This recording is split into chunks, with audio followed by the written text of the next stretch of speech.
Major powers traditionally, like the United States and some European Union countries, used to impose unilateral measures against many countries in Asia, Africa, and Latin America.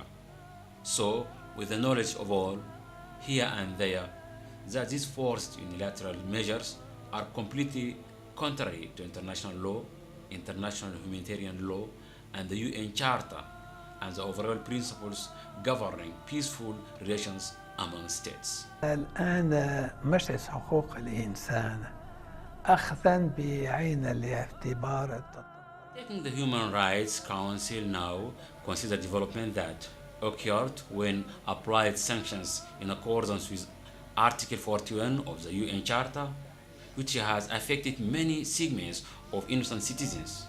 So he decided to refrain from applying such measures in the future.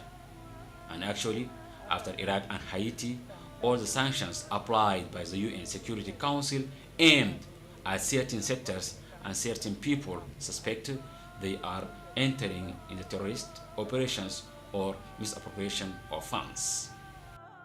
An increasing number of targeted countries reflects that such unilateral coercive measures had bad effects of both in Sudan, Zimbabwe, Honduras, and Iran, just as an example, which resulted in the accumulation of bad situations, devastated people within those countries.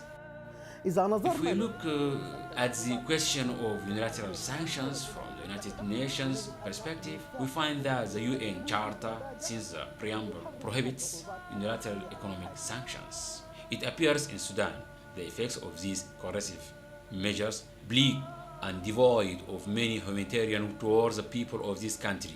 Can any prudent observer know the size of the suffering people realized in Sudan with regard to the basic system services in the daily life of a human being, disease from health to transport and education? محمد الفاتح منذ الولادة من مولدته ولدته بيعاني من نقص الأكسجين. The mother of the child, Muhammad al-Fatih Muhammad al-Hassan, since his birth, he is suffering from a lack of oxygen and hypoxia. Several operations were conducted here in Sudan, but were not successful. Muhammad is in need of a set of operations so that he can stand on his feet and live a normal life. Because of pregnancy, I was affected with cartilage and prevented from carrying him. But am I the only one that carries and disposes him? It's not our fault. If the ban has got political reasons, Muhammad and I are not responsible. We have deprived ourselves even from basic things for life for the sake of Muhammad. His brothers suffer because everything goes for his treatment. He is in need of 6 surgeries and he is now 15 years old and cannot work or qualify to do anything. All of this is because of the US embargo. What is my sin and the sin of Muhammad? These are political issues that should not affect mothers and children. What is our sin? I want to know. يعني وأنا ذنبي شنو ومحمد ذنبه شنو؟ دي كل حاجات سياسية ما المفروض تأثر ولا على الأمهات ولا على الأبناء. نحن ذنبنا شنو؟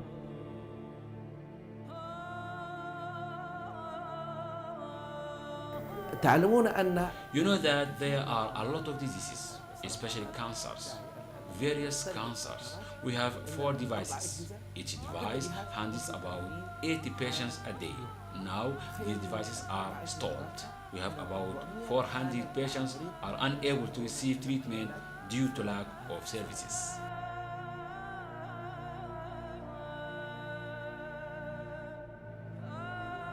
It is difficult to accept the reality that trains can stop far from railways without any work in a big country like Sudan, and to prevent importation of spare parts. Programs of cooperation in fields of training, modernizing the workshops from the American companies who manage these items, and the only reason is unilateral measures.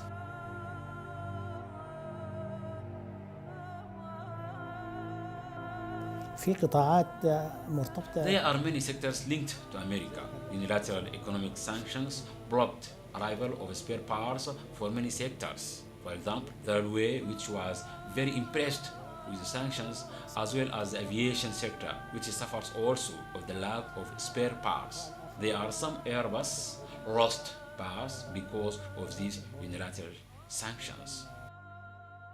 let it be the central question here is how to be required from the country of the only one marine crumbling gate in Port Sudan to repay the debts of the benefit in millions. How moving ships in the basin, which reduced its capacity in the loading and unloading even zero limits because of the duration outages in parts and overall maintenance and update releases operations of this mechanism with advanced technology. All this and planes bow on the ground because Washington prevented bank circuits, output sent to Sudan, down to education and all their rights guaranteed by heavenly laws and international conventions to enjoy because of these unilateral coercive measures.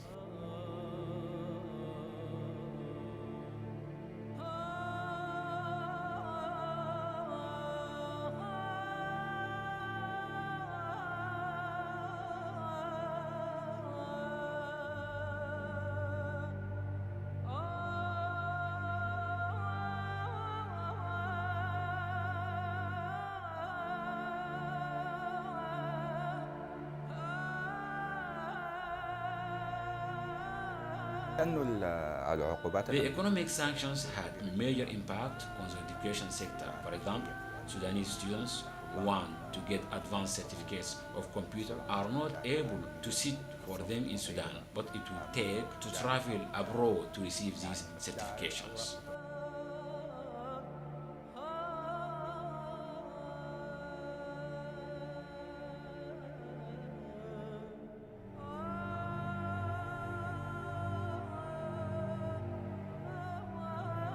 I see that these economic measures have greatly exceeded its borders in violation of human rights. These sanctions have affected the basic services necessary for system life to human rights. Was this African people in Zimbabwe to suffer the scourge of epidemic disease, incurable since the year 2009, alone under the shade of an international blockade of ruthless and inhumane life risks to drinking water contaminated, and the repercussions of the reality of therapy and medication under the influence of these coercive measures, with no presence of drugs and reference laboratories, pictures that everything you say in the silence of the majestic funeral.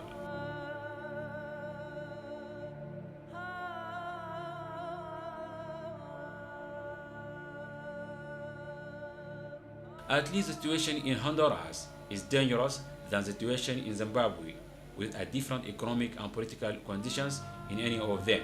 They have pushed the state of the economic blockade, 2/3 of the people there towards the abyss of unemployment, involving all the risk of widening trade circle and abuse of drugs to organized crime and other negative manifestations. A handcuffed country without economic alternatives. This, as well as dozens of factories, stopped making the rate of unemployment, which reached the limits of the disaster that cannot be described. Iran came out of the direct financial sanctions circle, but it still suffers from the effects on economic, political, and social terms in the structure of the Iranian society.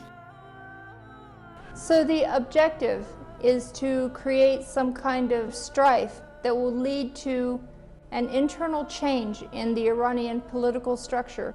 But in reality, the people who are most affected, which are the ordinary people living ordinary lives, are not in a position to change things, nor do they want to change things. So we have to say, is it realistic? If we want to achieve change, diplomacy is probably a more constructive and viable path. Sanctions and embargoes create economic hardships on both sides and rarely lead to any good resolution for either side. Scientific and academic isolation, closing of the doors in the face of other culture, and the abolition of the cultural presence of the Iranian people. All results do not guarantee the future. The concept of the consolidating any realistic peace and security regionally and internationally. unilateral coercive measures lead to double harmful effects in the targeted communities on one hand, and to be a constraint for development of other hand. It is well known that the lack of development causes instability.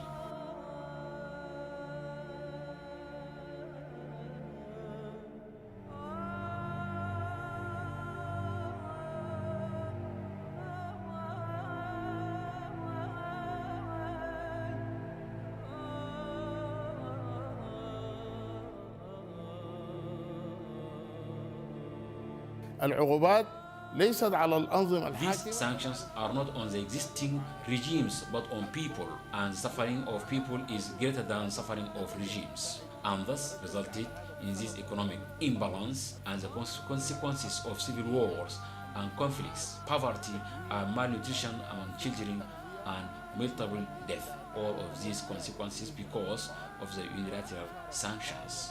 Many of humanitarian organizations consider that these sanctions are immoral and contrary to the principles of the international community. The solidarity and cooperation among all peoples of the world to resist the imposition of unilateral coercive measures will continue to be an obsession. It haunts the human conscience and the UN organizations and all countries of the world, in addition to organizations of civil societies, to condemn this aggressive act and to claim fair compensation for damage in favor of these affected individuals, companies, and nations, the stability of their people and their right to development. All the people should work together for a world without unilateral coercive measures.